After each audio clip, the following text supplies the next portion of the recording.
Mientras se conecte nuestro público a través de Zoom, vamos a comenzar nuestro conversatorio. ¿Cómo están? En nombre del Centro de Estudios de Relaciones Internacionales de la Facultad de Gobierno, les doy la bienvenida a nuestro conversatorio Tratado Transpacífico Desenmascarando Mitos. Nos acompañará Michael Plummer, uno de los negociadores principales de este acuerdo, quien presentará las reales consecuencias de esta alianza, respondiendo a algunas preguntas que han surgido en el último tiempo. Algunas indicaciones generales: la actividad será en inglés, pero contamos con traducción simultánea para las personas que están en Zoom. ¿Qué es lo que deben hacer? Muy simple: pinchar el icono del mundo que encuentran en su barra de Zoom y poner la opción español. Aprovecho también de invitarlos a que nos sigan en nuestras redes sociales. Nos encuentran como @gobiernoud. De hecho, en sus pantallas ustedes pueden ver el Instagram, el Twitter y el Facebook de la facultad. Invitados a que nos sigan. Y ahora los dejo con Francisco Parada, investigador del CERI, quien va a moderar esta actividad.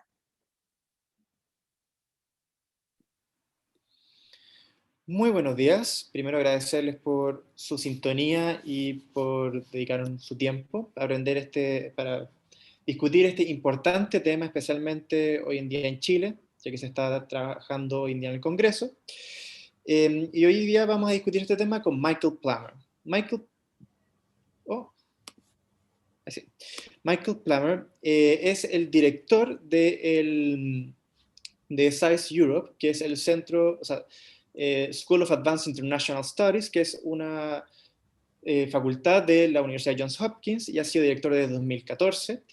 Él es profesor de Economía Internacional desde 2011, y obviamente es un experto en economía, principalmente de Asia, lo cual lo ha llevado a numerosos puestos, como el director de la División de Desarrollo de la OSD.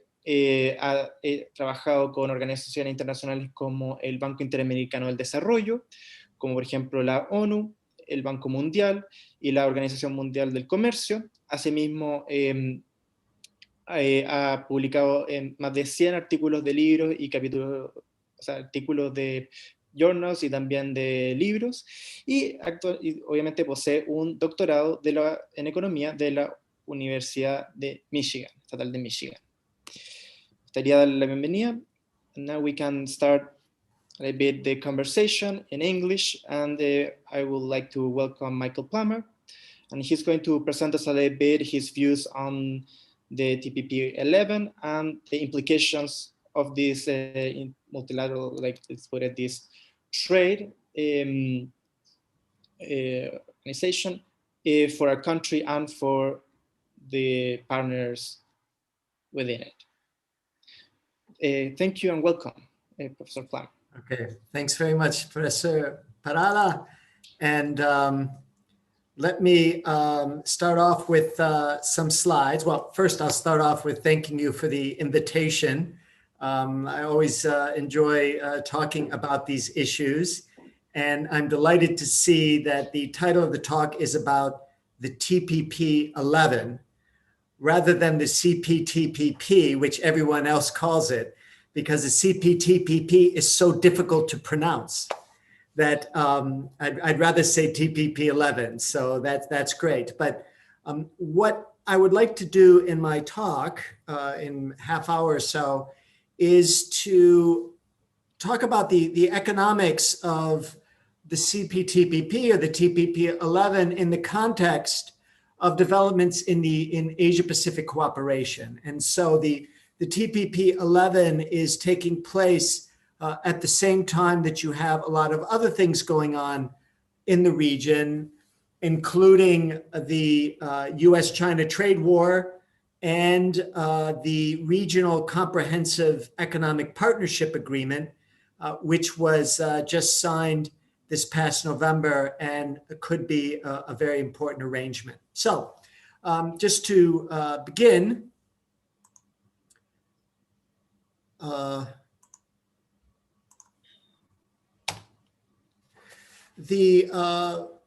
we look at the TPP-11 and RCEP, I think it's useful to go back to 2010 at an APEC meeting, when the APEC leaders said, okay, what is going to be a path towards regional free trade. And what they decided is that, okay, well, in the longer term, let's try to strive for a free trade area of the Asia Pacific. In other words, eventually to have a Asia Pacific region without any barriers to trade. But we can't do that overnight. So what we will do is we will have different tracks towards that vision. And one of the tracks would be the TPP track. As I believe everyone knows, the TPP-11 used to be just the TPP when the United States was a member, and it was very instrumental in trying to put together that TPP. Those negotiations started in a few years before this big APEC meeting. So the APEC meeting knew that the TPP was proceeding and that it would be a very advanced arrangement. Okay, so the idea of this FTAP is that this TPP would be one way of going towards the vision of a FTAP, but then also there would be a slower approach, which would be the RCEP agreement, Regional Comprehensive Economic Partnership, eventually. And so once we come to a certain point, at first they'd hoped it to be 2020. Obviously that didn't happen.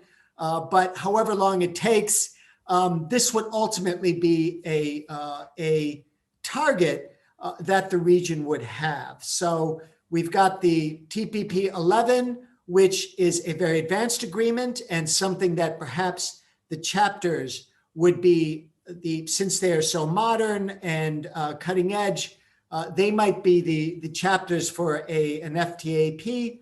But in the meantime, RCEP would bring along countries that are not yet ready for an advanced agreement like the TPP-11, but they would be able to start evolving with the RCEP agreement.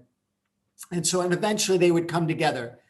Originally thought 2020, who knows how long that would take.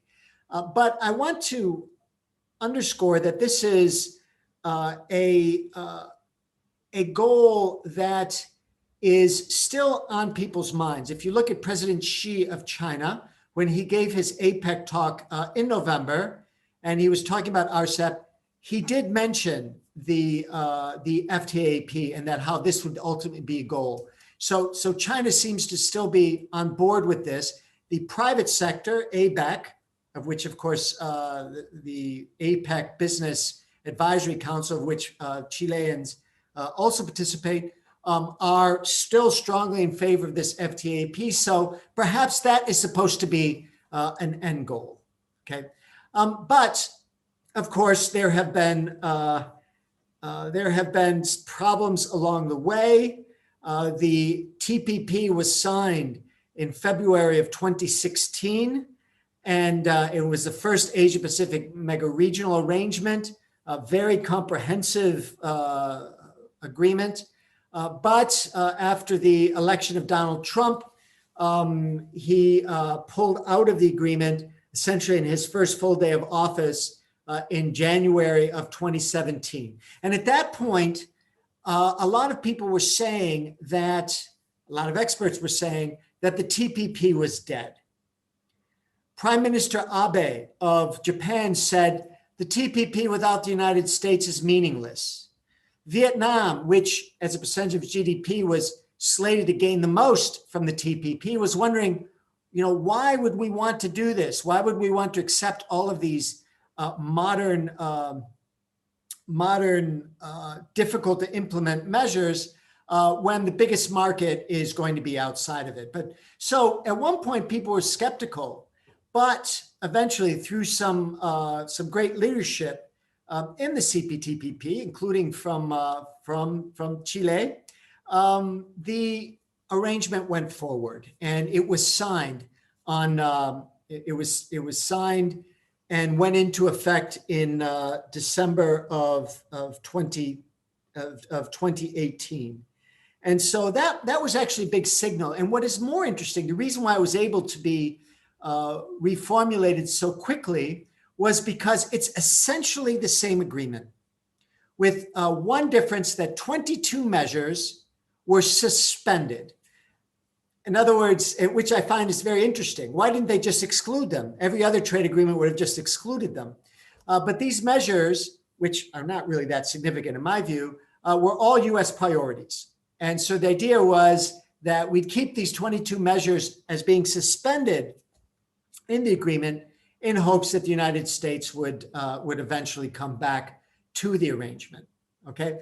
Also, I should mention that, so the CPTPP countries would very much like to see the US come back. And a number of countries have said that they would like to join the TPP-11. At least 6 have done that, six economies. So South Korea, Taiwan, Thailand, the Philippines, Indonesia, and China itself has been studying it for a while. And President Xi emphasized that in November, that China was considering the possibility of joining. And in January of this year, so just a few months ago, the United Kingdom said that it would be interested in joining. So the interesting thing about the TPP-11 is that it is a cutting edge agreement. And so it is drawing interest from countries big and small, and now from across the world. So that's big. That's a big part of this Asia-Pacific regionalism, okay? Now, RCEP, I would argue, is also important. Now, RCEP was launched in November 2012, in part as a response, in a way, to the TPP negotiations. And it was ASEAN-centric. So as you know, there are 10 members of the Association of Southeast Asian Nations. And anyone who had a free trade area with ASEAN could join RCEP in the negotiations. And so that included China, South Korea, and Japan in Northeast Asia, Australia and New Zealand in Oceania, and India in South Asia. But India ended up dropping out in 2019, even though it has an open invitation to join if it wanted to. So RCEP was signed in November of 2020 and now is in the phase of being ratified by countries. And after, I believe, 6 ASEAN countries and at least 3 others ratified, it will go into effect.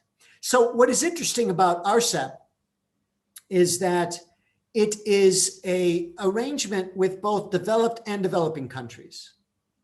Whereas the CPTPP, the TPP-11, essentially was a US agreement.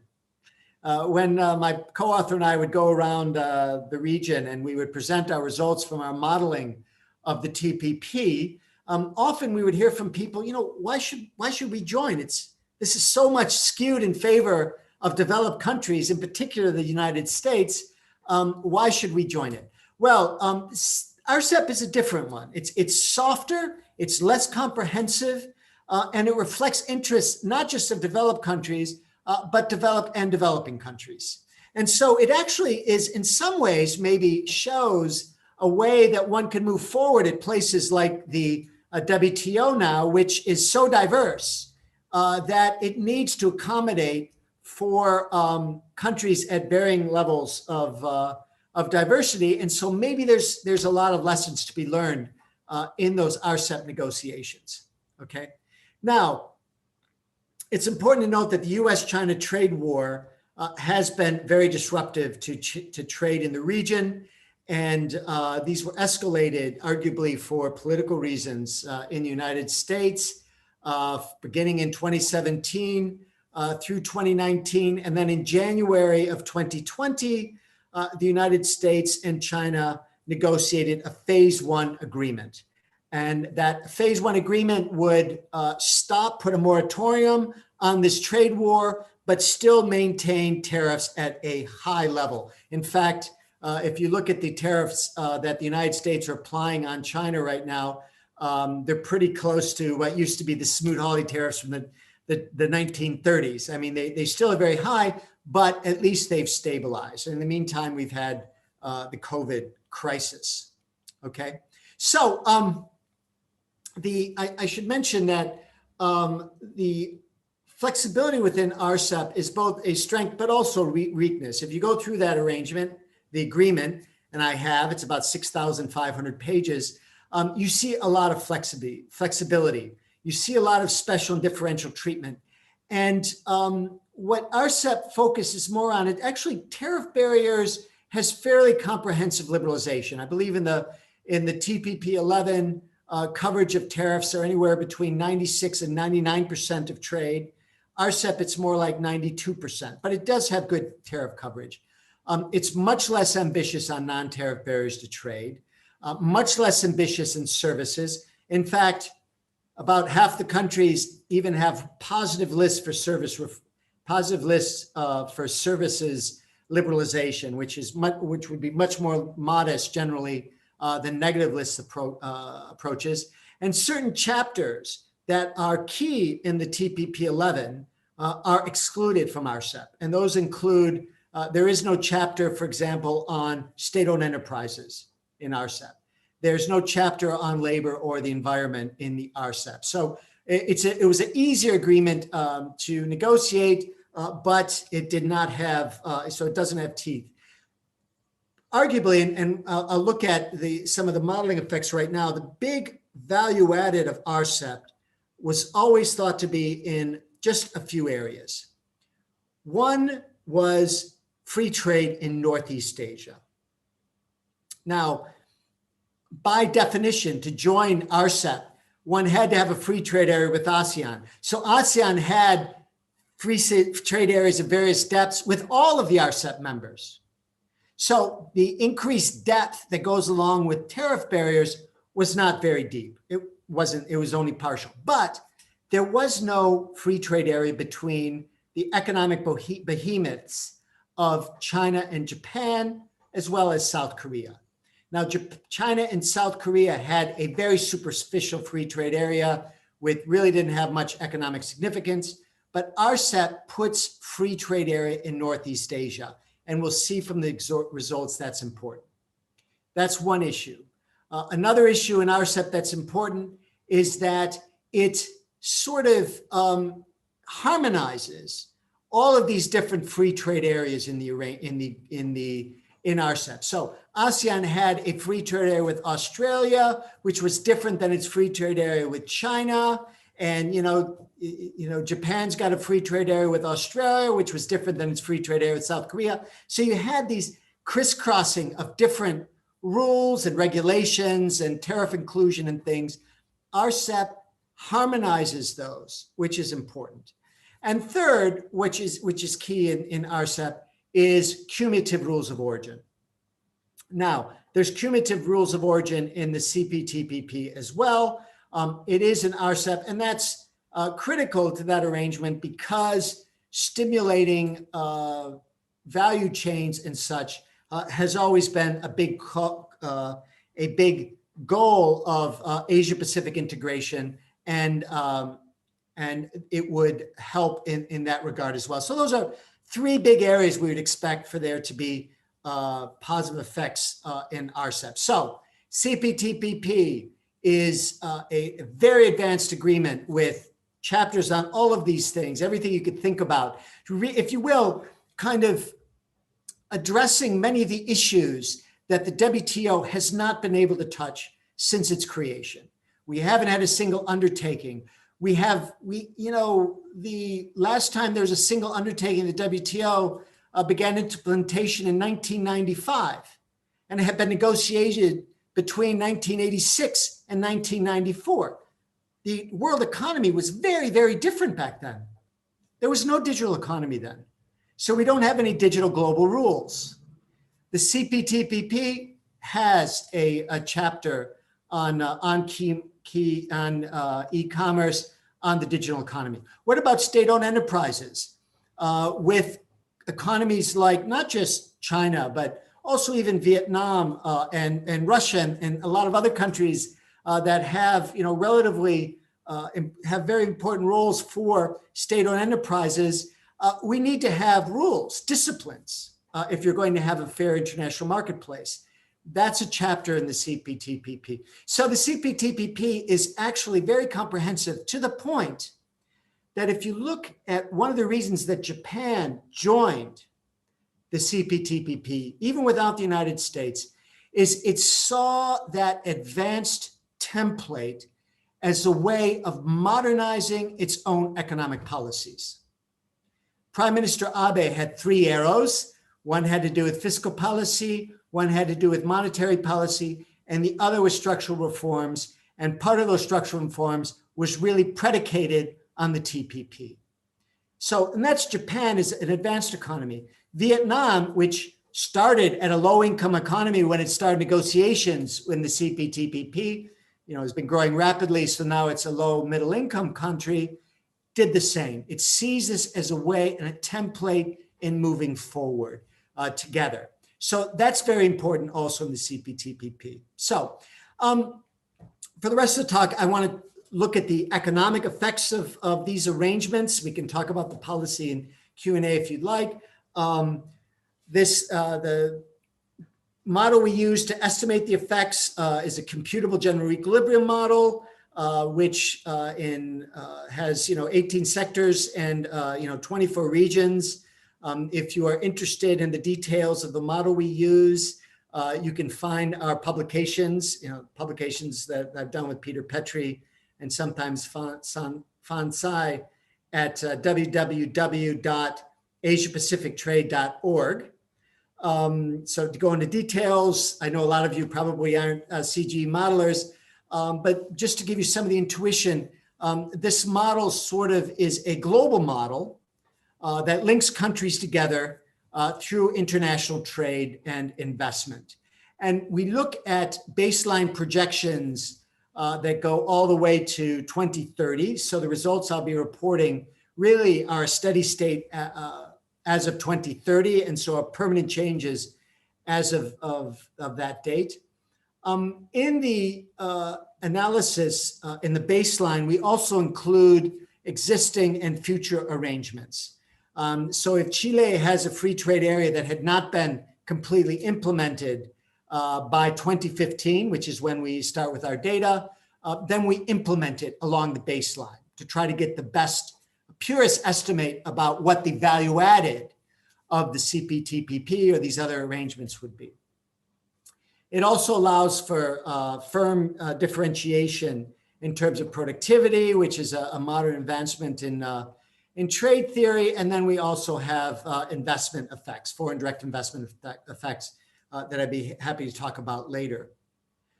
Just to give you, and I should mention also the simulations we do is because of what's going on in the region, and we want to be as realistic as possible, we first estimate the effects of the US-China trade war, okay, based on the phase 1 agreement. So we ask, okay, with the implementation of all of these trade barriers through the US-China trade war, what's the effect on the region? What's the effect on world income? Then we add the TPP-11. Okay, what is going to be the effects of adding the TPP-11 to this trade war scenario? And then finally, we add the RCEP agreement. We do 2 versions of the RCEP agreement. One is without India, the RCEP 15, which has been signed. The other is with India, just to show what the effects would be, but that's pretty irrelevant for this talk, so I won't be talking much about that. Okay, so just giving you a bird's eye view of these arrangements, we estimate that the US-China trade war will cost global income to the tune of $301 billion on a permanent basis, which is a very large effect, frankly. It's true the global economy is very big, but remember, this is just on the trade side, and it's just due to this trade war. So that's a big effect. Overall, we estimate the TPP-11, in other words, the TPP with the United States, to add 121 billion to global incomes, RCEP an additional 209 billion. So by this time, by the time we implement these 2 arrangements that have been signed and the TPP has been implemented, from a global point of view, that pretty much compensates for the trade war. Okay, if you add to the CPTPP, so the TPP-11 China, you add an extra $485 billion onto global income. And if you add those other 5 economies I talked about, Taiwan, Thailand, Indonesia, South Korea, and the Philippines, it adds even more, 596 billion. Okay, so by far more than compensating it. So if we think about moving forward towards that FTAP, even without the United States, we see a very large positive effect on global income. Looking at it at the country level, because, you know, global income is just overall, we see that out of that $301 billion hit to global income, it's mostly about trade. In fact, China loses $304 billion due to the trade war. The United States also loses $23 billion in income. So it also takes a hit, but that's obviously not a very big hit out of the economy of $26 trillion. In 2030, Chile takes a small hit of $1 billion, but it's 1/10 of 1%, not very big. If you put in the CPTPP, we see China is even worse off. It suffers from both preference erosion and trade diversion. Its losses increase from 304 billion to 332 billion. US loses from the same mechanisms, goes from -23 to -35 billion. Chile actually ends up gaining from the CPTPP, obviously, to the point of 0.6% of GDP, now of income. Now that doesn't sound like a large effect, but it can be significant at the sectoral level. And remember, these are permanent shocks. Well, I'm talking, I guess, to a university community. So I'm a professor at a private university, private American university, that is in Italy. And I have to raise financial aid for students. If I want to get a full scholarship for students of, say, $40,000, in order to have that $40,000 payout, I have to raise $1 million. So to get a $40,000 permanent effect, I have to increase my endowment by $1 million. So this is leading to that 0.6 of 1% may not sound big, but it's on a permanent basis. So it shows a significant increase in efficiency. The other Latin American country that gains here is especially Mexico. It gains from the US-China trade war, gaining from markets that China lost in the United States. It gains from the CPTPP and is not really negatively affected by RCEP for the same reason Chile is not negatively affected by RCEP, in that it does not compete in those areas. Okay, so you see from a global point of view, US-China trade war, the world takes a $301 billion hit. The CPTPP compensates for that. So the global hit sums up to 179 billion, but you have asymmetric distribution of those effects, with the United States and China being hit the worst. Trade effects tend to be much larger, usually in these CG models, because only part of value added. Trade is only part of value added. So the trade effects are much bigger. The US-China trade war leads to a contraction in global trade of almost $1 trillion.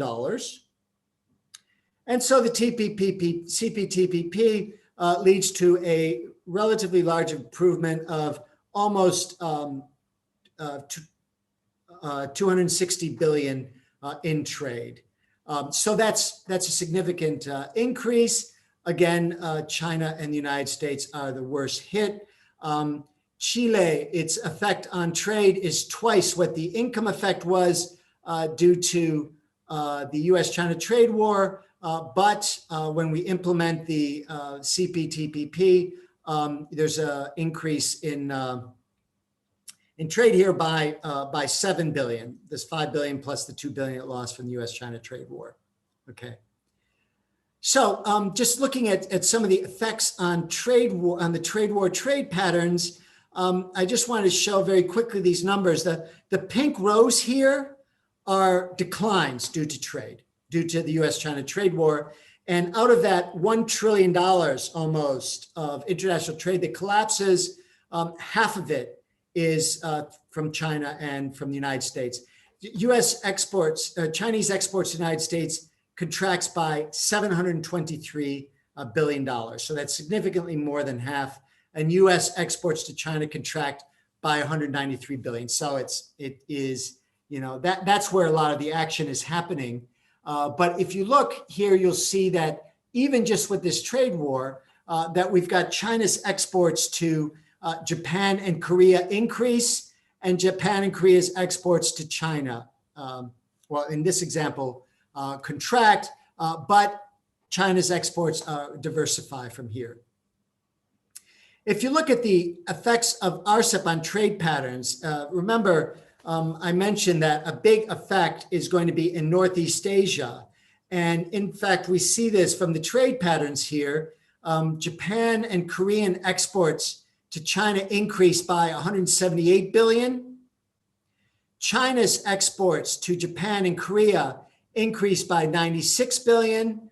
And so that is about half of what the total change in world trade is of RCEP of about 500 billion. So that RCEP story really is explained mostly about what's going on in Northeast Asia. And what we see going on in Northeast Asia is really a change in advanced manufacturing exports. Here at the sectoral level, you'll see that China, you know, looking at the rows, China increases its advanced manufactured exports by 185 billion out of a total of 248 billion.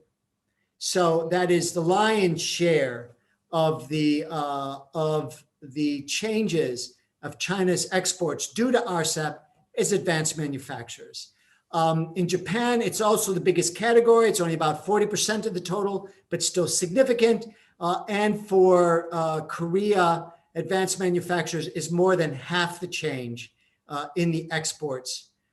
Here too, it would be in advanced manufacturers. So what we end up seeing here really is a increase in Northeast Asian trade competing in advanced manufacturers, which is an important story. It's an important wake-up call, if you will, to the Europeans and the Americans who also compete in these advanced manufacturing areas. So that's a big conclusion that we get from those numbers.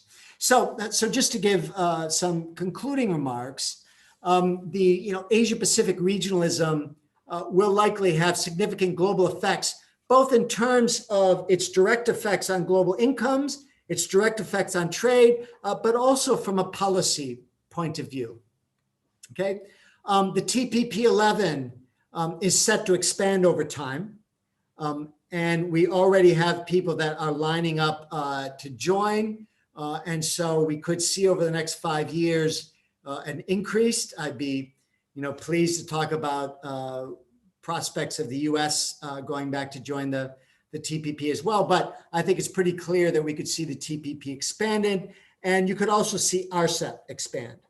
Now, RCEP is a living agreement. Both the TPP-11 and RCEP are the living agreement. They allow for changes over time, have pretty much open accession clauses. And for RCEP, however, countries have to wait to join, or economies would have to wait to join for at least 18 months after it goes into effect. So we don't know how long it'll take to go into effect. I think 3 countries have ratified it already, but let's say it takes another year. Then they'd have to wait another 18 months to apply to join. The only exception is India. India can join, can reactivate, if you will, its application at any time. Okay. The templates for the TPP-11 are already being considered for multilateral cooperation, and perhaps give a signal on how these things could move forward, and from everything from the digital economy to intellectual property protection. And then RCEP would show how, as I mentioned, developed and developing countries can negotiate together to come up with an arrangement which isn't perfect, but can actually move forward. Still, it's important to recognize that the current environment in which regionalism taking place continues to be hostile. If we look at the protectionism that we saw in the Trump administration, Trump in his his inaugural address talks about how protection in the United States would lead to prosperity. And so that administration was certainly predicated on protectionism. The Biden administration has a different rhetoric, but hasn't removed those tariffs on China yet. It hasn't removed those Section 301 tariffs yet. Is it open to it? Perhaps. It's still early, but we haven't seen such movement. And if you followed any of the debates in the United States, you'll know that the left, to Biden's left, you have people that pretty much embrace the same trade policy as Donald Trump. So that could be, a problem, and a lot remains to be done, particularly since, it could very well be with the Biden administration, the United States comes back as a leader. That could happen. President Biden himself seems to be much more amenable to coalitions and working together. But again, we have to ask ourselves, how do we move forward if that isn't the case, if the United States isn't able to move forward? And I think the TPP-11 is an interesting response to that vacuum, okay? The direct effects on Chile and the Latin American region of the CPTPP and the RCEP wouldn't be large, but I would argue that, linking the country with the Asia-Pacific integration process could have very important long-run benefits, as well as sectoral benefits. So I think that's a very positive thing that Chile remains engaged in this cooperation, remains engaged in the Pacific Alliance and other arrangements. And I think that could have very important effects in the longer term. So in any event, let me stop there and open it up for any questions. Professor Plummer, thank you so much for your presentation. It was quite illustrative of the trade effects of this treaty. I wanted to ask you a couple of things about, let's start with the United States. With the change of administration, Biden has basically proclaimed that he wants to reinforce his alliances once again, especially with the countries of NATO and also in the Pacific, like Japan, Australia, and all the, obviously, allies that are getting, especially also like Taiwan, that are getting like important ties because of China. But I wanted to also ask you whether these reinforcements of their alliances with the Pacific countries may actually put them in a position where they have to choose whether to go with trade to reinforce their alliances or to make a difference, like in the sense that withdrawing and letting them, could it be trade a way to reinforce their alliances because of the China situation and the trade war they're basically having? Mm-hmm. It's a very good question. I think the one thing is very clear is that when the United States pulled out of the TPP, its effects on strategic effects and diplomatic effects were far more important than the economic effects would be, because at a time when China was emerging as this superpower with its own interests and becoming much more assertive in the region, the United States sent a signal, we're going back, okay?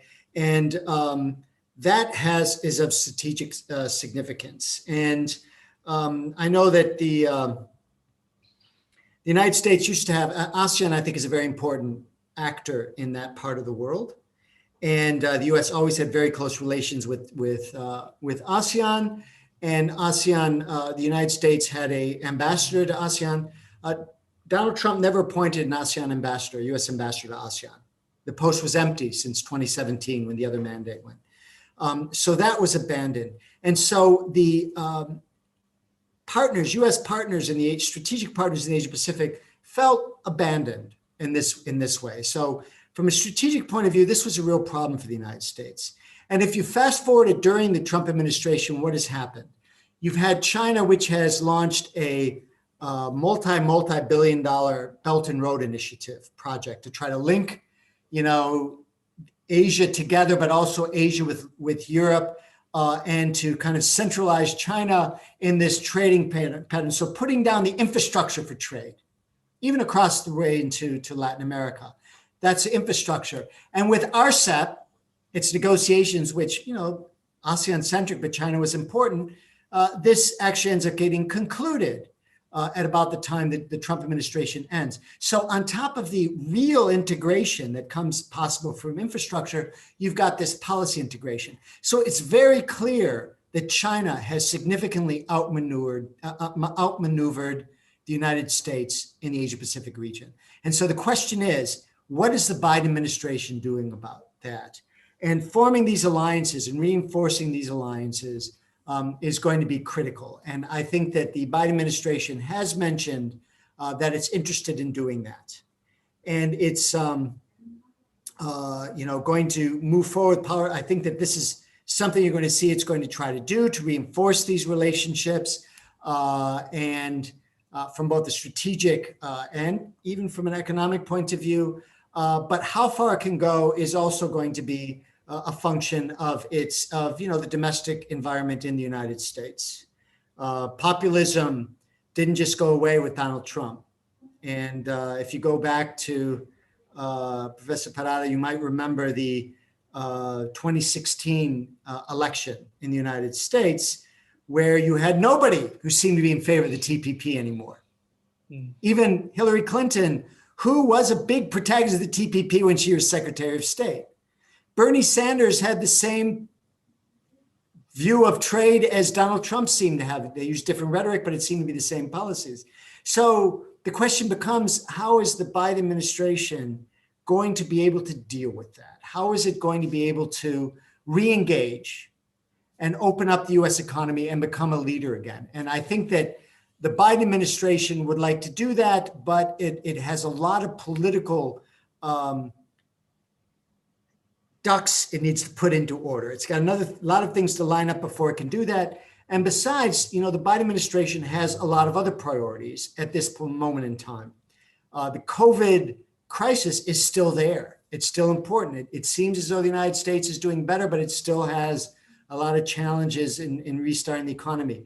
The United States wants to go back into the Paris Agreement and join the world once again in terms of fighting climate change big time. And this is being backed in part by a major infrastructural project that the Biden administration would like to do. The Biden administration would like to address a lot of existing inequities and these things. And a lot of these are domestic issues as well. So you've got this very full plate. And the question is, at what point does the Biden administration chart out this bigger strategy? Now, I'm an economist. I think about the economic strategy. And if I could just mention it, I don't see much happening before the midterm elections in November of 2022. The reason being, you've got all these priorities that the Biden administration is struggling with right now. It's going to take a while before things stabilize. Hopefully they will. The COVID crisis. And in 2022, as you know, in the United States, trade is always used as a punching bag. So I don't think that the Biden administration is going to do anything very aggressive in that sense. Now, having said that, I believe the Biden administration realizes that it's been outmaneuvered significantly in the Asia-Pacific region. I think that the Biden administration realizes that it is in the U.S. interest to be more engaged with the TPP-11, with the CPTPP. And I think that it really would like to go in that direction as soon as would be politically feasible. That's my reading of it. I live in Bologna, Italy, not inside the Beltway in Washington, but that's my reading of the situation. So I think that after you see the elections and the midterm elections, November 22, you could see a big change, because a lot of the people that are there, a lot of people that are in office were very pro TPP, including the president himself. So we'll see. That's a long response to which is a really interesting question. If I could add one more thing, though, of course. I think I was seeing in your question as well this very difficult problem that perhaps the United States is forcing countries to choose between being a world with China and being in a world with the United States. And that is being a big question asked also in, for example, ASEAN, are very frightened about having to do that, particularly since it probably doesn't see the United States as being as reliable as a partner as it would like. You know, it could very well be that the 4 years of the Trump administration was an aberration, but what guarantees are there? I think that's a signal also to Latin America. So, you know, how things develop, I don't know how they're going to develop. Unfortunately, I'm a bit pessimistic because I see too much of a positive political side to being aggressive with China in the U.S. Political dialogue right now. And I think that's unfortunate. That's my own opinion anyway. It's a difficult topic, and we can see it also in Latin America, especially with the Chinese loans to different countries in Latin America. Basically, it depends on their political views and how they basically behave with the United States.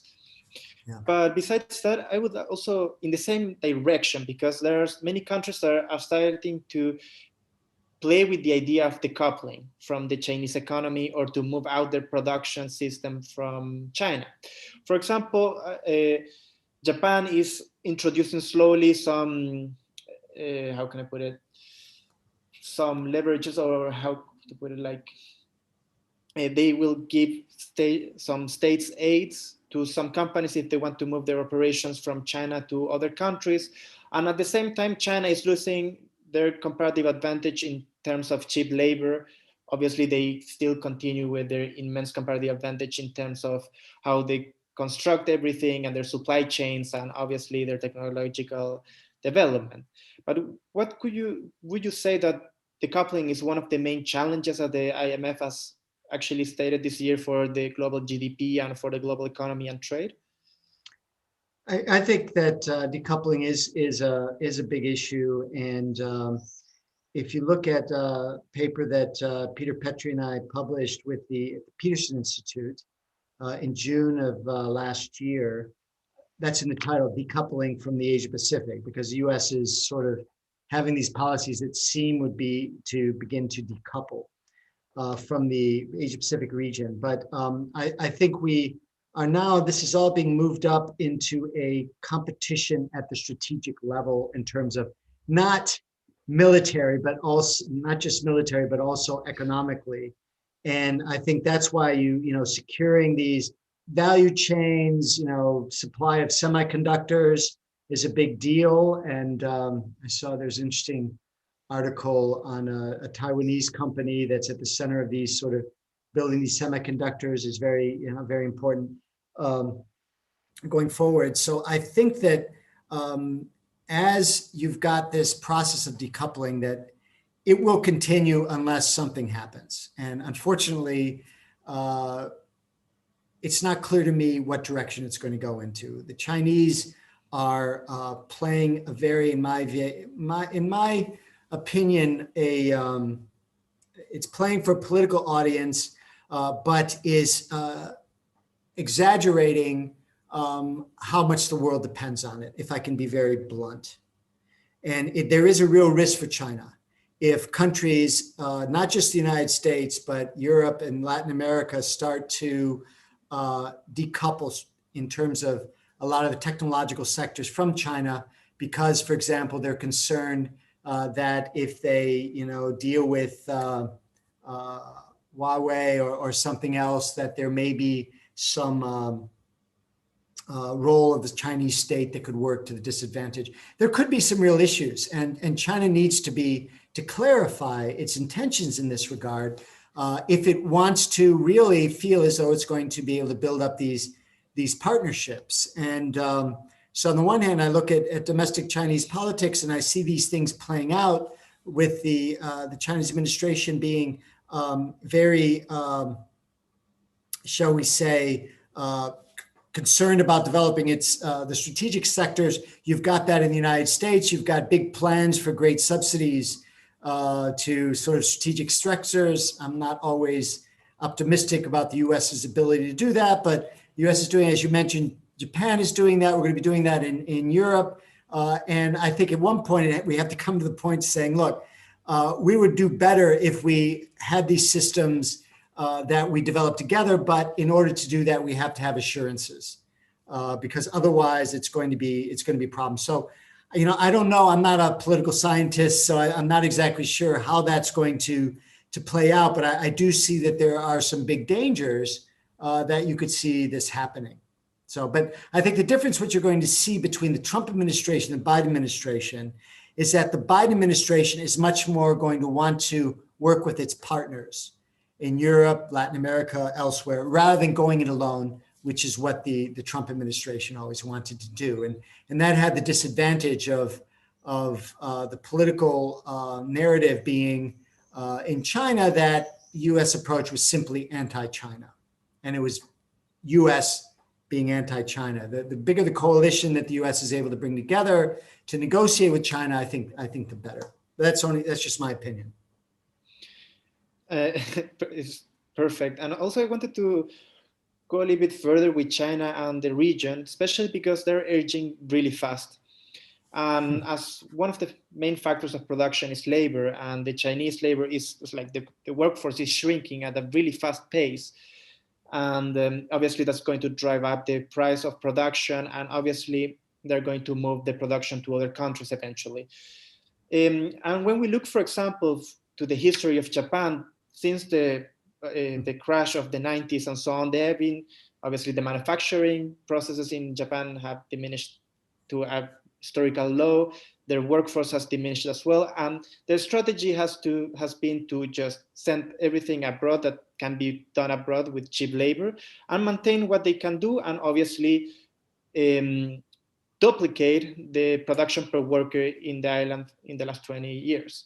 Do you think that China could be taking that example and try to put a different commercial network around them, saying that they're not going to be a producer for cheap manufacturing, but they're going to be a main producer of technological goods and trying to expand their markets to abroad, since they're losing also their savings capacity, and at the same time their excess capacity in terms of production? Yeah, another good question. I think you see that process already taking place. And China has a strange demographic development, in that, for decades it had its one-child policy.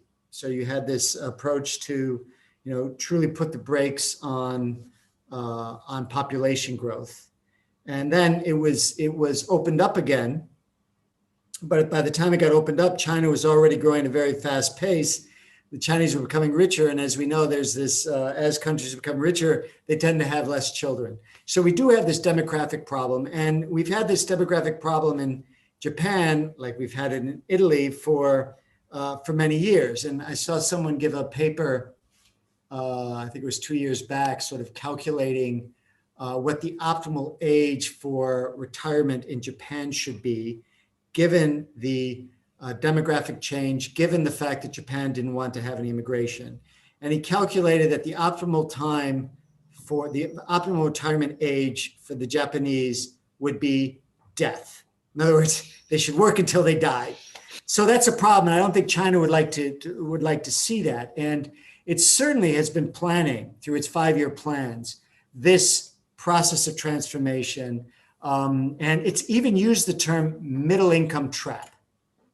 Whether or not you agree with the middle income trap exists or whatever, but we do know that as you grow and as per capita income rises, at a certain point, growth becomes more difficult. And so China has been trying to, boost manufacturing and even services in higher value-added areas. And in doing that, has been expanding investment abroad. So China has actually been quite interesting the way its foreign direct investment has gone. It's got some foreign direct investment, as you say, for low income economies, for low cost labor. Even though that's just started in the interior of China, there is still low cost labor. It has had a tremendous amount of foreign direct investment in favor of natural resources, especially in Latin America and in Africa. And it's try to go for high tech, try to invest in high tech areas in the United States and Europe, and that's becoming more difficult. So I think that China does see, it's planning for that structural process and trying is to look forward to what that's going to look like down the line. But that's never really an easy transformative process. And so planning that is difficult. And I remember what was it? There was a big meeting between Xi Jinping, no, who was it? Jiang Zemin, I think it was, and George Bush at George Bush's ranch in Texas. And they asked themselves, the question, what keeps them up at night? And George Bush said what kept him up at night is that there would be another 9/11, right? And that would be a problem. And for his Chinese counterpart said, what keeps me up at night is how to find jobs for 10 million new workers every quarter or something like that. So, trying to keep that up because, in a way, growth is very important in China politically as well. So trying to keep that and planning it going forward needs to be a priority for them. So planning for that structural change is a necessary part of that. It's a vital situation, especially now that they actually have this demographic reversal, and they actually went along with the Louis turning point. So it's super important. I received a question from our spectators, and I wanted to change a little bit the subject to populism and to Chile, to take it a step back to something more local. But as in the United States, we have had like a huge change in our perception on trade. After the dictatorship, we had the Concertación years, which were like center left, let's say, administrations for 20 years. And within that administration, they basically decided to expand trade. And because of that, we are one of the countries with the most free trade agreements in the world. But suddenly some things are changing. And with the TPP-11, we have a really interesting case, because even though it's one of the main legacies of Michelle Bachelet, there is like a huge opposition from both sides. And one of the main critics are a couple of congressmen who speaks about that if we actually join this agreement, we're going to lose a lot of autonomy, especially in terms of institutional power. Because basically we are agreeing to certain international laws, and some multinational companies may actually override our own laws. So what will you say? What could we say? Is that a difference between, for example, RCEP and the TPP-11? Could we see that basically this kind of trade agreement will actually also reinforce a regional law system that might actually push us to some international laws, and the multinational will have some power? Or this is just populism, as some of the congressmen are pointing out? Or is it a mix of both? Well, I think that to some degree we're looking at a mix. Whenever we have, with international economic integration, inevitably comes a loss in autonomy to some degree. If you define autonomy as being not be able to decide your entire economic fate. If, the closer Chile is bound with the Asia-Pacific region or bound with the United States, the more trade that we do with each other, the more we depend on each other. And so if you've got a crisis in the United States, you've got a crisis in Asia, or if you've got a big increase in protectionism in the United States, a big increase in protectionism in Asia, then this could negatively affect the country. And so, we're less autonomous. International economic integration means that. I would argue, though, that this just means that we need to cooperate together, and is a strong case to be made for cooperation, developing joint institutions. So I think that's true. And I remember even in the United States, having to give some talks in 1994, throughout the country. No, it must have been 1993, I think, about the U.S. is joining, agreeing to the Uruguay round. Because the Uruguay round would create the WTO, which would be a legal entity with teeth.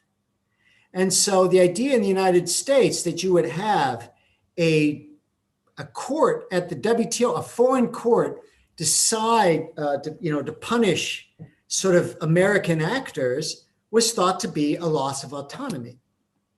And so that it became a controversial thing for that reason. But on the whole, it was decided, look, let's not exaggerate how important that is. It's very minor. It's only in a few areas. And secondly, it's unlikely this would be a big deal. And it went through in the United States. But this certainly was a reason why Donald Trump didn't like the TPP, even though I don't think he really knew it very much. I'm sure when he ripped it up, he couldn't tell you what all 12 countries were in it.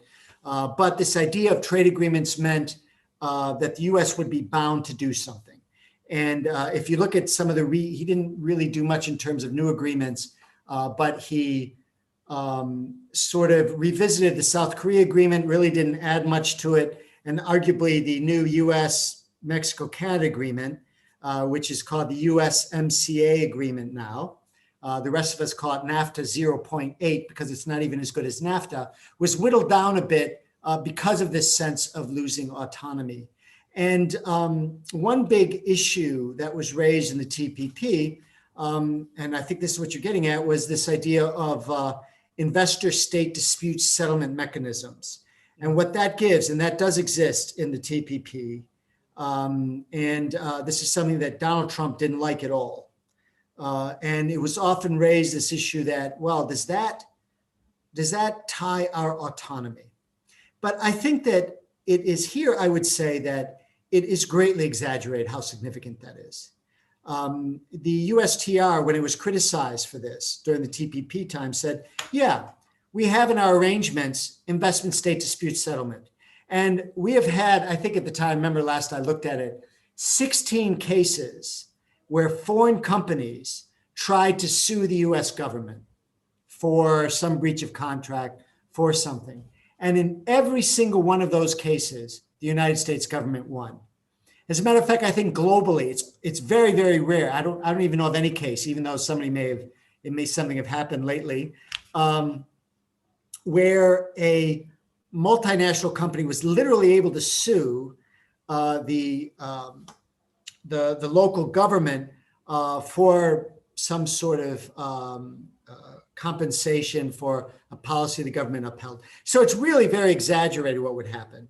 But originally the ISDS was created essentially for developing countries to give greater assurances to multinationals. The first ISDS agreement was between Germany and I believe several African countries. And the idea was Germany wanted to foster greater investments from Germany to Africa to help Africa, but there's no way that these multinationals were going to be going there unless they had some assurances. And that was sort of how ISDS was developed. And it's been somewhat controversial in Europe, but has been really a very, very small thing. So I think it's very exaggerated to say that these multinationals are going to be, dominating or forcing the government of Chile to do things that it doesn't want to do. I think that's rhetoric we used to hear, rightly or wrongly, also in the 60s, right? Even before Allende. So I think that these days that's quite exaggerated. So that's my own view. So. Perfect. Thank you so much. In the United States, if I could mention, this is an argument you'll hear more from the right. Trump hated these ISDS because of this autonomy issue. The left, they would complain more about the effect on labor, and which is kind of ironic in my view, because you've got on the left a very pro-immigration policy. This is a very heart-wrenching issue in the United States right now, as you know, about particularly children that are born in immigration. And the left wants to be very accommodating of these immigrants. But for some reason, the left is very hesitant to engage in international trade, which would create employment in developing countries. So in other words, we're more concerned about foreign labor when they're at our doorstep than when they're at home. And I think that's a bit inconsistent in my view in terms of the left. But I think you hear the Trumpian and the Bernie Sanders rhetoric tends to be the same, but coming from different perspectives. So the left and the right. Of course, it's not an holistic point of view from either side, basically. Yeah. Well, Professor Plummer, I wanted to thank you for this amazing talk, for the discussion, and so on. We are now an hour in, so we have to finish this amazing webinar. Again, thank you so much for your time, for the presentation. It was quite informative, and I just wanted to thank you for the university and from myself. Thank you so much. Thanks to you and university, and please invite me to Santiago someday. Hopefully, once this opens, for sure. Okay. Well, all the best over there, and thank you so much. Okay, thank you. Bye-bye. Thank you. Bye-bye.